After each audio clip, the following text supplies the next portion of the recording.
যে কথায় কথায় ধরেন আওয়ামী লীগের স্টাইলে আর কি, যে আমার পক্ষে না, আমার পক্ষে বলতেছে না, বা আমার যে দাবি সেটা সমর্থন করতেছে না, তার মানে হচ্ছে আমার বিপক্ষে, এ আমার বিপক্ষে দল, এ আমার ক্ষতি চায়, এরা এই করতে চায়, ওই করতে চায়। এবং আপনি দেখবেন যে একটা সময় আওয়ামী লীগ যে ভূমিকা ছিল, ক্রমশ বিএনপি সংঘবদ্ধভাবে সেই ভূমিকা অবতীর্ণ হচ্ছে।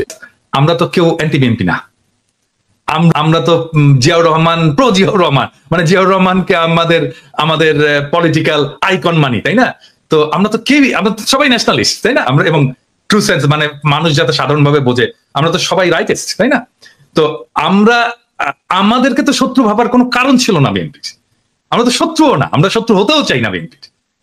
বিএনপি তো আসলে আমাদের পিছনে লাগছে, হ্যাঁ, আমাদেরকে শত্রু বলা শুরু করছে।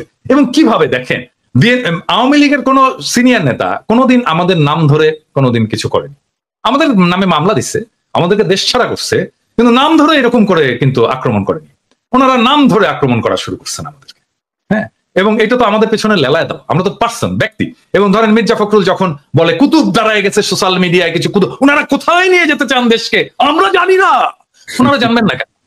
উনি জানবেন না কেন? আমরা জানি না মানে আমরা কোথায় নিয়ে যেতে দেশকে? আমি বলছি সবসময়, আমরা বাংলাদেশে ভারতীয় আধিপত্যবাদ চাই না, আমরা বাংলাদেশে আওয়ামী পুনর্বাসন চাই না, আমরা বাংলাদেশে একটা সাম্যের সমাজ চাই, একটা ইনসাফের রাষ্ট্র চাই। চারটা সিম্পল জিনিস মির্জা ফখরুল ভাই, আপনি জানেন না কেন? আপনারাই বাধা হয়ে দাঁড়ায় আছেন আমাদের সামনে, আমাদের স্বপ্নের সামনে, মানুষের স্বপ্নের সামনে। এবং আপনারা জানতে হবে আমরা এটা চাই।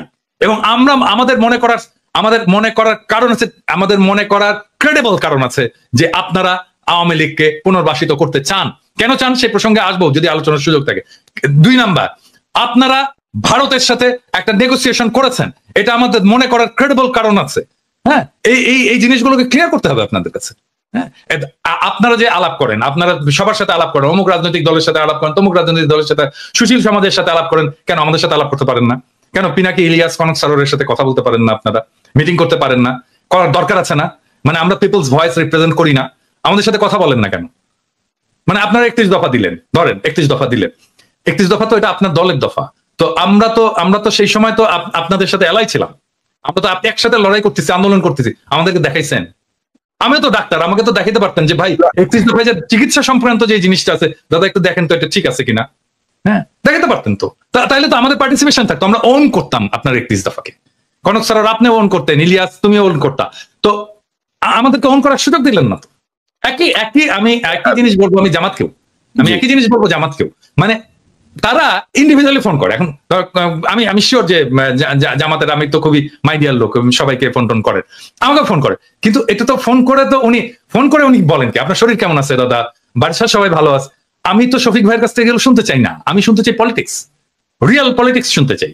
হ্যাঁ, ব্যক্তিগত সম্পর্ক আপনার সাথে থাকবে, মানে আমরা যখন রাজনীতি থেকে বিদায় নেবো, অ্যাক্টিভিজম থেকে বিদায় নেবো, তখনও থাকবে আপনাদের সাথে, সেটা অসুবিধা নেই। আমি শুনতে চাই পলিটিক্স, আপনার প্রোগ্রাম, আপনি নির্বাচনে কি মেসেজ নিয়ে যাবেন, আগামীতে আপনি ভারতের সাথে কিরকম সম্পর্ক রাখবেন, হ্যাঁ, আপনি আমেরিকার সাথে কিরকম সম্পর্ক রাখবেন, চীনের সাথে কিরকম সম্পর্ক রাখবেন, রাষ্ট্রটাকে কিভাবে গড়বেন, সংবিধানে কি কি পরিবর্তন আনবেন, মানুষের জীবনে কিভাবে, এই বাংলাদেশে যেভাবে হাসিনা যেভাবে ইসলামোফোবিয়ার চাষ করছে এটাকে কিভাবে ফাইট করবেন, আন্তর্জাতিক ক্ষেত্রে আপনি ফিলিস্তিনের প্রশ্নে কি স্ট্যান্ড নেবেন, আমি তো জানতে চাই। হ্যাঁ, এই জিনিসগুলো তো জানতে চাই, এই জিনিসগুলো আমাদের সাথে কথা বলার কথা। আমার তো ভাই বাংলাদেশে আমার তো কোনো ফাইন্যান্সিয়াল ইন্টারেস্ট নাই, আমার কোনো ব্যবসাপাতি নাই, আমার চাকরি বাকরি নাই, তাই না? ওইখানে তো আমাদের সকলের তাই না? আমাদের চাওয়া তো একটাই, বাংলাদেশের মানুষ ভালো থাকুক, দেশটা ভালো থাকুক, দেশটা প্রোটেক্টেড থাকুক, দেশের স্বাধীনতা সার্বভৌমত্ব প্রোটেক্টেড থাকুক, এটা আমরা চাই। এইটার জন্য আমাদের সাথে কথা বলতে অসুবিধা কোথায় আপনাদের? না, প্রথম বিষয়টা হচ্ছে যে ডেফিনেটলি আমাদের একটা পলিটিক্যাল গভর্নমেন্ট আসতে হবে, সেটা আসবে, এবং এটা আমাদের সবারই প্রত্যাশা। এবং এটা যেটা কোনো বললেন আপনি যে আগামী নির্বাচনে বিএনপি আসবে, আমরা তো মনে করি বিএনপি সর্ববৃহৎ দল, তারই আসা উচিত, সেটা ঔচিত্যের ব্যাপার আর কি। আসবে কিনা সেটা ডিপেন্ড করছে অনেকগুলো ফ্যাক্টরের উপরে। হ্যাঁ, আমি সেই ফ্যাক্টরগুলো একে একে আলাপ করবো। অনেকে বলে যে আমি নাকি নির্বাচন চাই না, মোটেও না। বিষয়টা হচ্ছে কি যে শেখ হাসিনা তো সমস্ত সিস্টেমটাকে ডিস্ট্রয় করেছে। হ্যাঁ, সমস্ত সিস্টেম, মানে ইলেকশন কমিশন থেকে শুরু করে জুডিশিয়ারি, প্রশাসন, পুলিশ, আর্মি, কোন ইনস্টিটিউশন, স্টেট ইনস্টিটিউশন বাকি নাই, সব ইনস্টিটিউশনকে ডিস্ট্রয় করেছে। এখন এই সিস্টেমটাকে তো ফাংশনিং করতে হবে, এটা যেন কাজ করে। হ্যাঁ, ধরা যাক যে আমি একটা সবাইকে বলি, যে বিএনপি কেও বলি, যে যেই নির্বাচন আপনারা লাস্ট হারলেন, মানে যে নির্বাচনটা মইনু আহমেদ এবং ফখরুদ্দিনের অধীনে হলো আর কি, যে নির্বাচনে আপনারা হারলেন এবং লজ্জাজনক ভাবে হারলেন, খুবই কম আসন পেলেন, ওই নির্বাচনের যে মেকানিজম, ওই নির্বাচনের পরের যে প্রশাসন, আর্মি, সেটা কি ইনট্যাক্ট আছে নাকি তার চাইতেও প্রো ইন্ডিয়া প্রো হাসিনা হয়েছে? আমার প্রশ্ন এটা।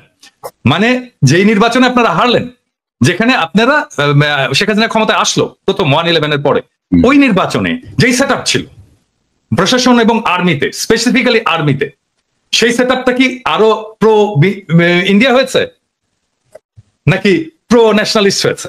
প্রো ইন্ডিয়া হয়েছে, ঠিক তো? আরো খারাপ হয়েছে। তাহলে আপনি ওই র্যাঙ্ক অ্যান্ড ফাইল এটাকে রেখে আপনাকে কিভাবে হারানো হয়েছে এটা আপনি বলেন। বিএনপি আপনাকে হারানো হয়েছে কিভাবে? খুবই কেয়ারফুলি ডিজাইন করা হয়েছে, কনস্টিটিউশন ডিজাইন করা হয়েছে, এবং এটা বিএনপিরাও স্বীকার করতে বাধ্য হবে। ওই নির্বাচনে কারচুপি হয়েছে, ওই নির্বাচনে এমন ভাবে কারচুপি করা হয়েছে যেন বিএনপি একটা লজ্জাজনক হার হয় বিএনপির। হ্যাঁ, এবং এটা বিএনপিকে স্বীকার করতে হবে। আর স্বীকার যদি না করে তাহলে তো আমাদের বলার কিছু নাই, তাই না?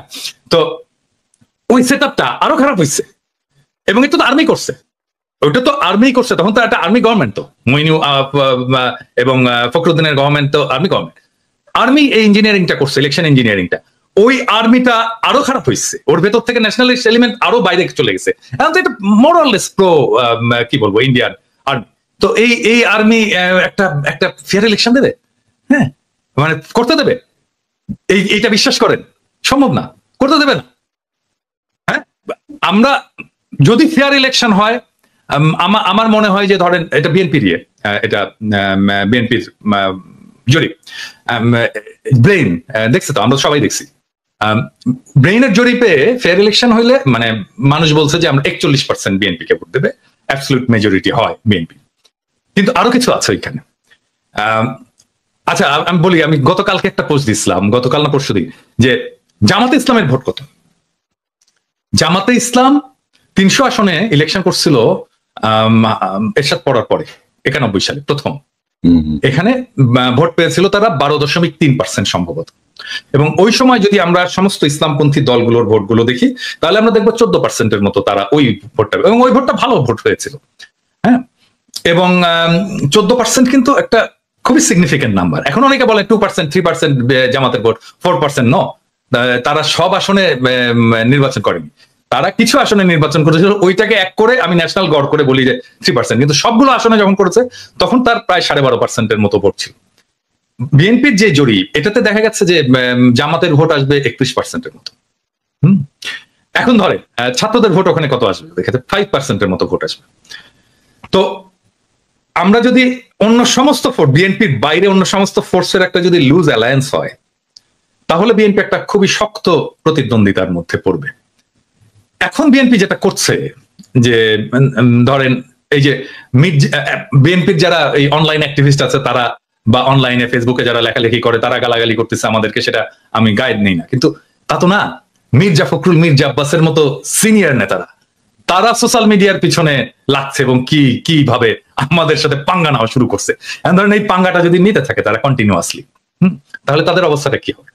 ধরেন সোশ্যাল মিডিয়ায় যারা কাজ করে, হ্যাঁ, যারা কাজ করছে, যারা সোশ্যাল মিডিয়া একটা ইনফ্লুয়েন্স রাখতে পারে, ছোট হোক বড় হোক, অল্প হোক বেশি হোক কম হোক, একটা তো ইনফ্লুয়েন্স আছে, তো যারা রাখতে পারে তারা যদি পুরোটা, মানে ধরা যাক আমি এখানে ছাড়াই বলতেছি, কনক, আপনি, আমি, ইলিয়াস, আমি তো এখানে রিফিউজি হয়ে ঢুকছি।